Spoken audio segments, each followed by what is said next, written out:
Today we have so many options to choose from for our reflection on the Scriptures. We could focus on the fact that today is the fourth Sunday of Lent, in Latin, Laetare Sunday, and halfway through Lent, the liturgy begins with an antiphon encouraging Jerusalem and us to rejoice. Rejoice, Jerusalem, and all who love her. Be joyful, all who were in mourning. Exult and be satisfied. In the Gospel, Jesus' dialogue with Nicodemus focuses on the contrast of light and darkness. And isn't that timely as we begin daylight savings time this weekend? And of course, the beautiful Celtic music we have at this Mass in anticipation of the feast of St. Patrick sets another possible direction for us. But rather than choose just one of these topics, I hope we can touch on all of them and see how they intersect and support one another.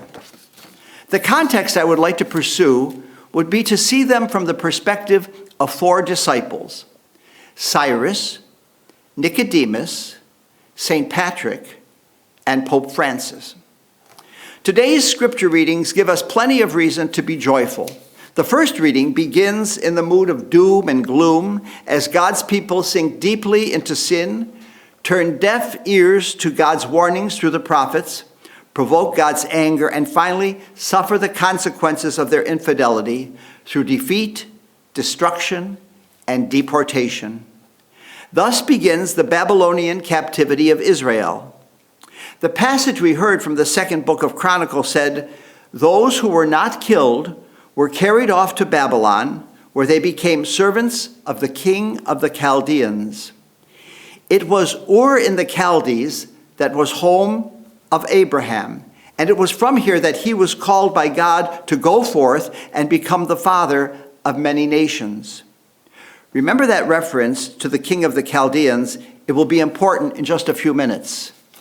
Because the people failed to observe the Sabbath, the entire land would be deserted in a Sabbath rest of 70 years. But out of that chaos, suddenly and unexpectedly comes an amazing change. Persia's King Cyrus, of all people, an enemy, a foreigner, an unbeliever, proclaims the end of the Jewish exile and promises to build a new temple in Jerusalem. A foreign king is inspired by the God of Israel. In the final words of this reading, Cyrus encourages the people to go to Jerusalem and rebuild the temple. Those words not only conclude today's reading from the second book of Chronicles, but also the last book of the Hebrew Bible. This is the last book of the Jewish canon. It ends with hope and anticipation. How joyful God's people were at the unexpected gift of freedom. For his part, Cyrus can be seen as an instrument of God's will, perhaps an unexpected instrument or unlikely instrument. So let's call him the surprising disciple. Our next disciple is Nicodemus. In today's gospel, he comes to Jesus at night. The nocturnal visit protects Nicodemus' privacy and still gives him an opportunity to investigate Jesus and his signs, the Johannine word for miracles. An enigmatic figure, he is described as a Pharisee and a ruler of the Jews. As a member of the Sanhedrin, the supreme governing body of Israel, he has influence. He appears 2 more times in John's Gospel. In the 7th chapter, Jesus' statements in the temple prompt a divided response in his audience. Some believe him, some want him arrested. Nicodemus exposes himself to shame by defending Jesus' right to a hearing, and shame is not long in coming. They taunt him with, "Surely you're not also from Galilee, are you?" His final appearance in John's Gospel occurs when Jesus dies. Nicodemus comes forward publicly with myrrh and aloes to prepare Jesus' body for burial. He brings about 100 pounds, which is enough for a royal burial, a prophetic sign indeed. Nicodemus has been called a wavering disciple, a betwixt and between disciple. But I would like to think of him as a disciple whose understanding of Jesus is deepening. So he will be our deepening disciple. Our next disciple is St. Patrick, who we can certainly see as our bold disciple. Our opening song for today's Mass was Be Thou My Vision, which was sung to the Irish tune called Slane, S-L-A-N-E. Interestingly, the hymn tune is always capitalized, and not just the first letter, but the entire word. It refers to Slane Hill, which is about 10 miles from Tara in County Meath. It was on Slane Hill in 433 AD that St. Patrick defied a royal decree by lighting candles on Easter Eve. The High King, whose name is spelled Leoghare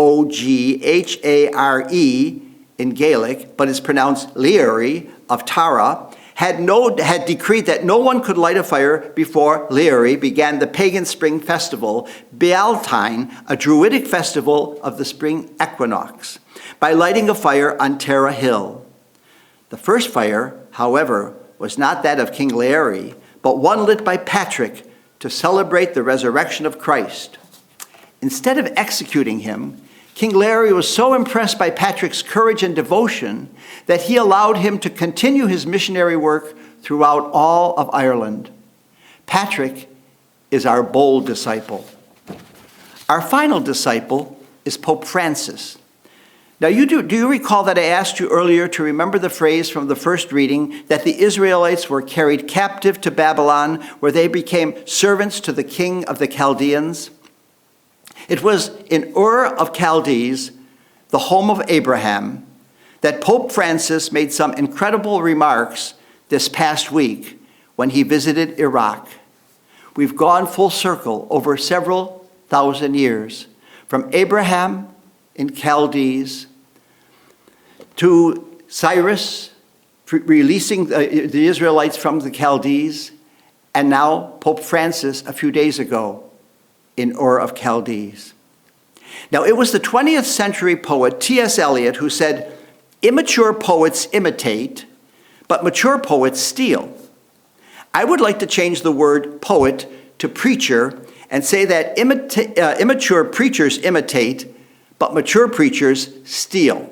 And since I've been preaching for almost 50 years, I'm at least old, if not mature. So I would like to close our reflection by stealing from the amazing remarks that our gentle disciple, Pope Francis, made at Ur of the Chaldees just this last week.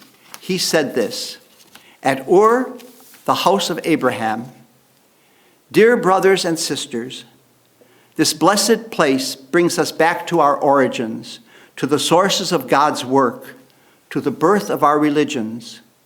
Here, where Abraham our father lived, we seem to have returned home.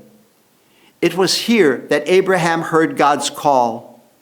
It was from here that he set out on a journey that would change history.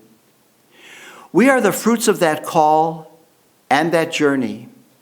God asked Abraham to raise his eyes to heaven and to count its stars. In those stars, he saw the promise of his descendants. He saw us. Today we, Jews, Christians, and Muslims, together with our brothers and sisters of other religions, honor our father Abraham by doing as he did. We look up to heaven and we journey on earth. We look up to heaven. Thousands of years later, we look up to the same sky, those same stars appear. They illumine the darkest nights because they shine together. Heaven thus imparts a message of unity.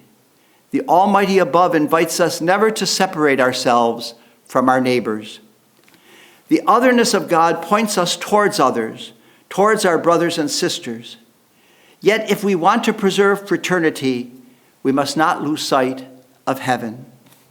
May we, the descendants of Abraham and the representatives of different religions, sense that above all, we have this role to help our brothers and sisters to raise their eyes and prayers to heaven. Pope Francis concludes, anyone with courage to look at the stars, anyone who believes in God, has no enemies to fight.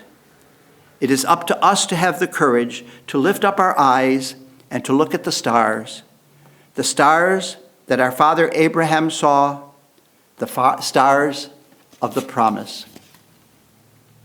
And so we have our four disciples: the surprising disciple, the deepening disciple, the bold disciple, the gentle disciple. Sisters and brothers, which one are you now?